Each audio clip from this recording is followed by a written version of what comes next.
दोस्तों, हम सभी को अच्छे इंसान बनने की सीख मिलती है और हम यही सीखते हैं कि बुरे कर्म से बचें और दूसरों का सम्मान करें। लेकिन कई बार हम यह भूल जाते हैं कि कभी कभी हमारी अच्छाई का गलत फायदा भी उठाया जा सकता है। अच्छा इंसान किसे पसंद नहीं आता। बचपन से ही हमें सिखाया जाता है कि अच्छा इंसान बनो, अच्छे कर्म करो, किसी का गलत फायदा ना उठाओ। लेकिन यह सिखाया नहीं जाता कि जब हम पर कुछ लोगों द्वारा अन्याय किया जाता है तो हमें कैसे रहना चाहिए। जब हमारा गलत फायदा उठाया जा रहा हो, क्या तब भी अच्छे बने रहना और हमारा आत्मा सम्मान खोना सही है? जब एक अच्छे इंसान का हक जबरदस्ती छीना जा रहा हो, क्या तब भी अच्छे बने रहना ठीक है? दोस्तों, अच्छा होना आजकल एक आदर्श माना जाता है। जैसे कि आपने अपने आसपास के लोगों को यह कहते सुना होगा कि देखो वह इंसान कितना ज्यादा अच्छा है। लेकिन हम इस बीच यह भूल जाते हैं कि अच्छे होने की भी एक सीमा होना जरूरी है। हमें यह याद रखना चाहिए कि हद से ज्यादा अच्छा होना भी अच्छा नहीं होता। और अगर हम यह भूल जाएंगे तो यह दुनिया हमें यह बार बार याद दिलाएगी और साबित करेगी कि हद से ज्यादा अच्छा होना भी अच्छा नहीं होता। अक्सर आपने यह देखा होगा कि जो जितना अच्छा होता है उसे उतना ही दुख मिलता है। पर ऐसा क्यों? व्यक्ति हमेशा दूसरों की भावनाओं और जरूरतों को अपने आप से अधिक महत्वपूर्ण मानता है और इसी कारण वह खुद को एक कठिन स्थिति में पाता है। अक्सर उसे ऐसा महसूस होता है कि आखिर क्यों उसके किए हुए अच्छे कामों को लोग नजरअंदाज करते हैं और उल्टा उसी का गलत फायदा उठाया जाता है। कभी ज्यादा काम करवाने से लेकर तो कभी उसे बिना कोई महत्व देकर नजरअंदाज करने तक। किसी के लिए हम अच्छा करते हैं तो वहीं से हमें दुख प्राप्त क्यों होता है? आम तौर पर जब कोई आदमी कभी क्रोध कर दे या दुखी होकर किसी को भला बुरा कह दे तो हम उसे बुरा समझने लगते हैं। ऐसा आपके साथ भी हुआ होगा कि आपने कभी ना कभी तंग होकर किसी को कुछ भला बुरा कह दिया होगा और सिर्फ उसी कारण आप लोगों के नजरों में बुरे माने जाने लगे। और जैसे कि कर्म और फल का नियम कहता है, बुरे कर्मों का परिणाम बुरा मिलेगा। आज तक आप यही समझते आए हैं कि सिर्फ बुरे कर्मों का फल बुरा होगा। लेकिन आज की इस कहानी के बाद आप ये समझ जाओगे कि अच्छा इंसान के साथ भी बुरा हो सकता है। जब वह हद से ज्यादा अच्छा बन जाए, उस इंसान को दुहक ही मिलेगा, उसका परिणाम भी बुरा ही हो सकता है। तो चलिए, आज की इस बोध कहानी के द्वारा हम यह समझेंगे कि ऐसी स्थिति में हमें क्या करना चाहिए और यह भी जानेंगे कि ज्यादा अच्छा होना अच्छा है या बुरा। तो चलिए शुरू करते हैं। बहुत समय पहले की बात है। एक नगर में एक धनी सेठ रहता था जो बहुत दयालु था। इतना बड़ा व्यापार और बहुत सारा धन होने के बावजूद वह एक भोला और दान करने वाला इंसान था। वह हर किसी की मदद करता था। उसके मन में लोगों के प्रति प्यार और दया की भावनाएं थीं। वह किसी का भी दुख नहीं देख पाता था। उसके इतने दयालु और भोलेपन की वजह से उसके आसपास के लोग उसकी इसी बात को उसकी कमजोरी समझकर उसका फायदा उठाते थे। कुछ लोग उस सेठ के सामने झूठ मूठ का रोना रोकर उससे पैसे उधार ले जाते थे। सेठ अमीर तो था ही और ऊपर से दयालु भी। जब वह सेठ उन लोगों की दुखी हालत देखता और उनकी परेशानियां सुनता तो उसका मन भर आता। और जब वह लोग उससे कहते कि मुझे थोड़ा धन उधार चाहिए, क्या तुम मेरी मदद करोगे? मैं तुम्हारा यह एहसान कभी नहीं भूलूंगा, तो वह मना नहीं कर पाता। वह सोचकर धन दे देता कि अभी इसका बुरा वक्त चल रहा है, इसको मेरी मदद की जरूरत है, बाद में यह पैसे लौटा देगा। धीरे धीरे वक्त गुजरता गया। लोग उस सेठ के आगे बिना बात का रोना रोते और उसका धन ले जाते और कभी वापस नहीं करते। सेठ भी कभी धन वापस नहीं मांगता था। उसको लगता था कि जब इसका बुरा वक्त गुजर जाएगा तो धन वापस कर देगा। लेकिन कहते हैं ना कि हर सुबह के बाद रात होती है, हर सुख के बाद दुख आता है और दुख के बाद सुख आता है। ठीक उसी तरह उस सेठ के साथ भी हुआ। कुछ सालों बाद उसे पास धन कम होने की वजह से उसके व्यापार में माल भरने के पैसे कम होने लगे और इसके वजह से उसके दुकान पर अब ग्राहक भी कम होने लगे, क्योंकि जो सामान उन ग्राहकों को चाहिए था वह सामान उस व्यापारी के पास खत्म होने लगा था और उस सामान को लाने के लिए अब उसके पास इतना धन भी नहीं था। धीरे धीरे सेठ का धन समाप्त हो गया।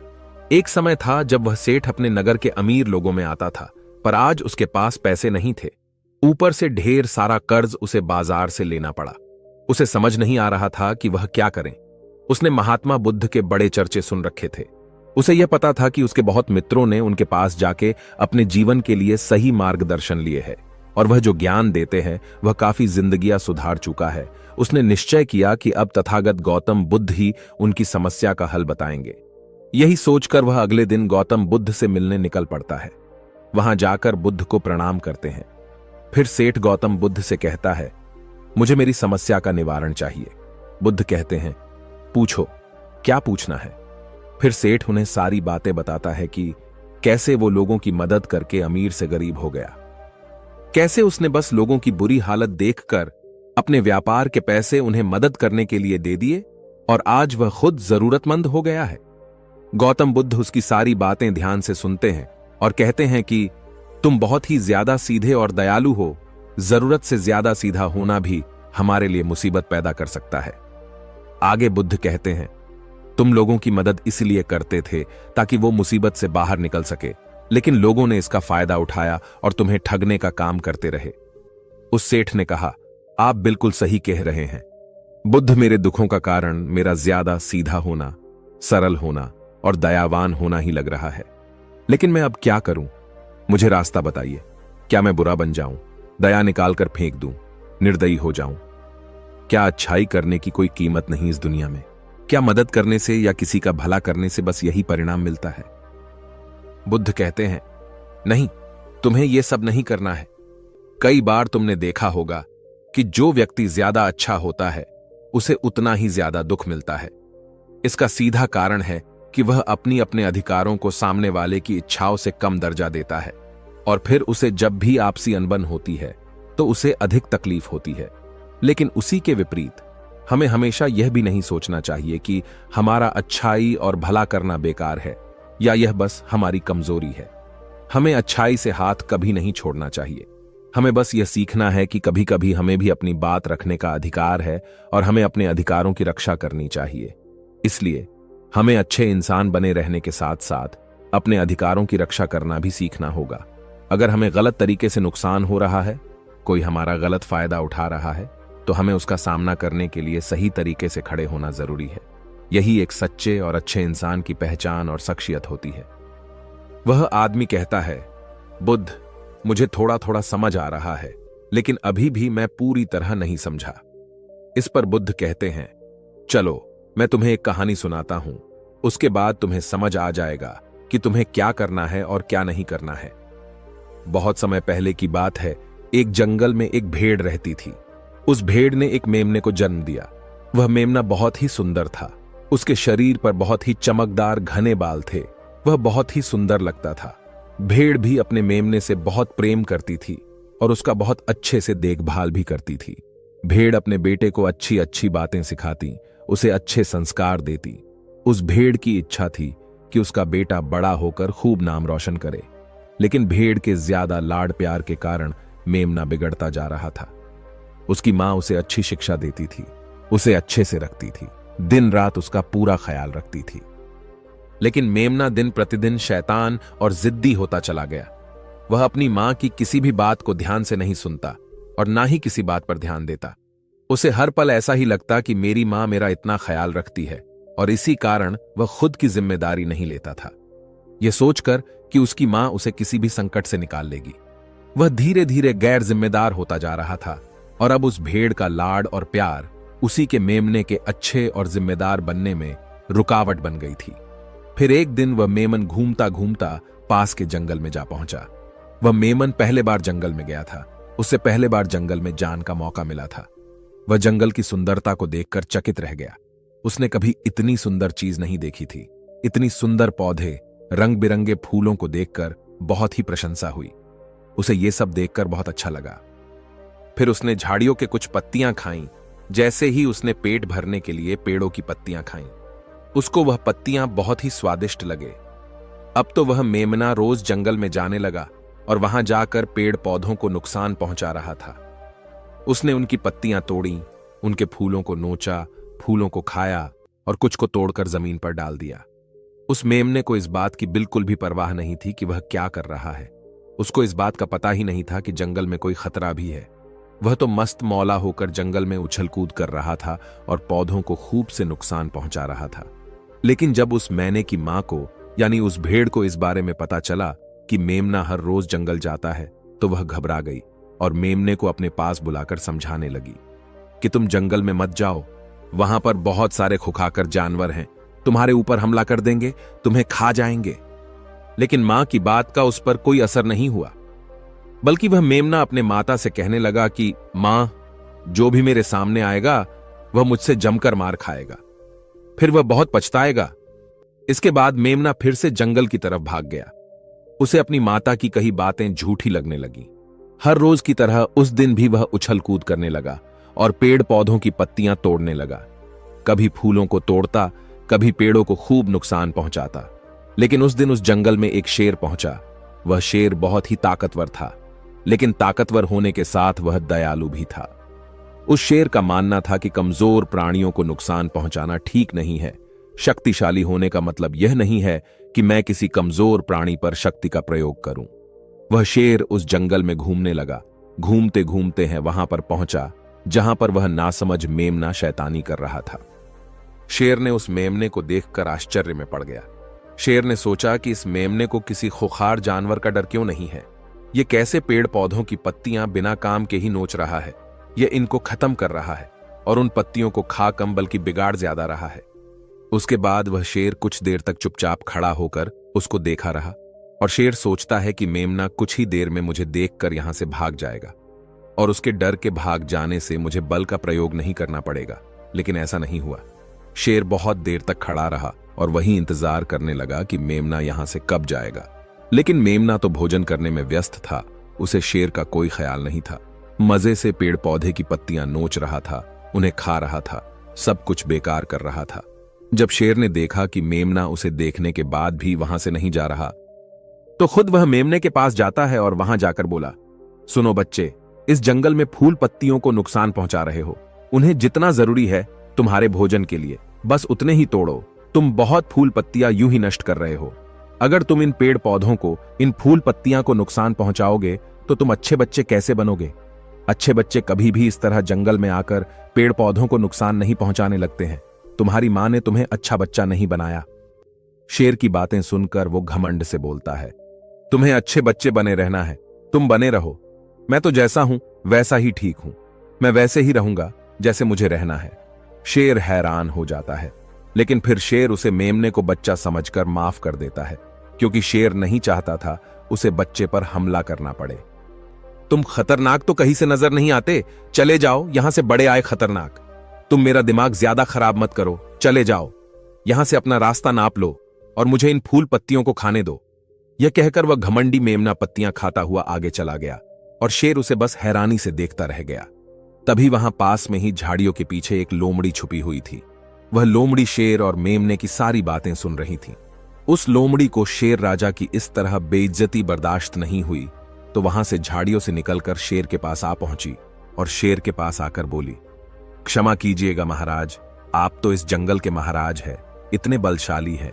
आप चाहे तो इस मेमने को 2 मिनट में मजा छका सकते हैं और उसे आपका अपमान करने से रोक सकते थे, फिर आपने कुछ भी क्यों नहीं किया? इस पर शेर ने कहा, मैंने उस बच्चे का भला सोचा, मुझे ऐसे ही किसी बच्चे को अपनी ताकत का शिकार नहीं बनाना था। यह सब सुनकर लोमड़ी बोली, महाराज, लेकिन आपके इतने सीधेपन और दयावान होने के कारण ही उस मेमने की हिम्मत बढ़ गई है। वह आपके सीधेपन का गलत फायदा उठा रहा है और जंगल में इधर उधर घूम रहा है और पेड़ पौधों को नुकसान पहुंचा रहा है। मुझे पता है कि कमजोर प्राणी पर हमला नहीं करना चाहिए, यह बहुत बुरी बात है, और यह भी दया करना एक अच्छा गुण है। लेकिन शासन में कभी कभी भय दिखाना भी जरूरी है।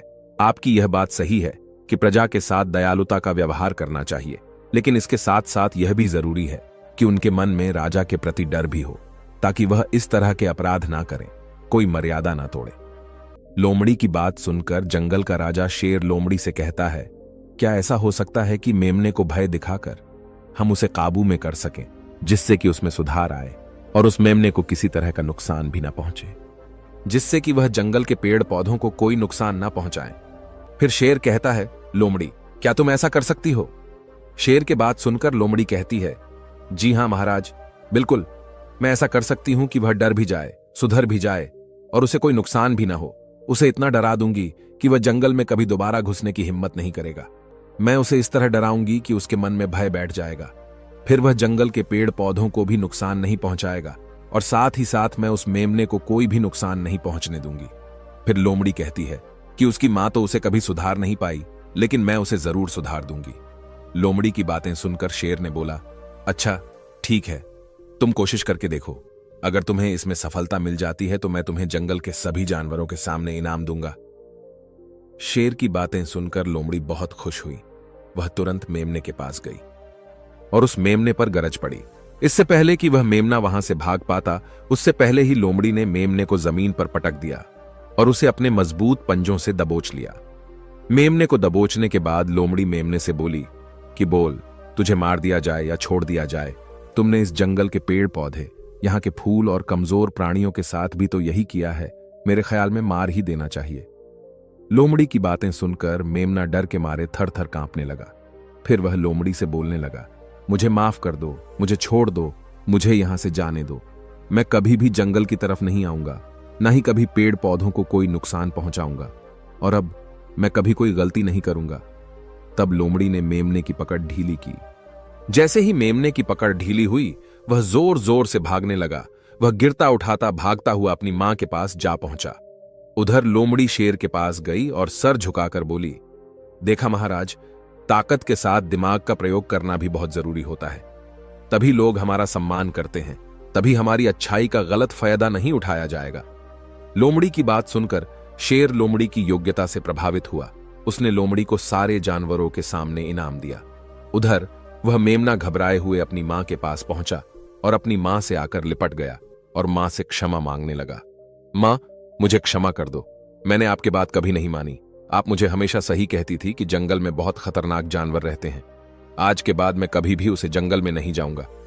फिर बुद्ध उस व्यापारी को कहते हैं, देखा बेटा, इतने अच्छे मत बनो कि लोग तुम्हें खा जाए, और ना ही इतने कड़वे बनो कि लोग तुम्हें खाए ही नहीं।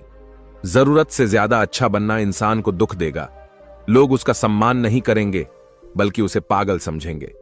गौतम बुद्ध को सेठ से कहते हैं, अगर शेर भी अच्छा बनने का दिखावा करेगा या फिर अच्छा बनकर रहेगा तो लोग उससे डरने की बजाय उसे पागल समझेंगे। सेठ को समझते हुए बुद्ध बोले, अगर हम ज्यादा अच्छे बनकर पेश आते हैं तो लोग हमारी अच्छाई का फायदा उठाने लगता है। तुम लोगों के लिए भले उनकी मदद करते हो, वही लोग भोले बनकर तुम्हें ठगने की कोशिश करेंगे। तुम्हें लोगों की मदद करना छोड़ना नहीं, बल्कि समस्या सुनकर उसे धन देने की बजाय उन्हें समाधान देने की कोशिश करो। अगर धन की आवश्यकता पड़े तो थोड़ा बहुत धन दे सकते हो, लेकिन हर समस्या का समाधान धन से करने की बजाय निवारण से करो। इससे वही लोग तुम्हारे पास समस्या लेकर आएंगे जिनको हकीकत में दिक्कत है। पैसे ठगने वालों से तुम्हें मुक्ति मिल जाएगी। सेठ बुद्ध को प्रणाम करता है और धन्यवाद कहकर वहां से चला जाता है। फिर वह वैसा ही करता है जैसा बुद्ध बताते हैं, और कुछ ही सालों में वह पहले जैसा धनवान बन जाता है। दोस्तों, आपने आज के इस वीडियो से क्या सीखा, वह मुझे आप कमेंट में बता सकते हैं। इसी के साथ में उम्मीद है कि आपको आज की वीडियो पसंद आई होगी। तो इस वीडियो को उस इंसान को शेयर करें जिससे यह कहानी सुनने की जरूरत है, और उसी के ठीक बाद चैनल को सब्सक्राइब करें। तो चलिए फिर मिलते हैं ऐसी एक और नई वीडियो में एक नए मैसेज के साथ। तब तक के लिए अपना ख्याल रखें। धन्यवाद और नमो बुद्धाय।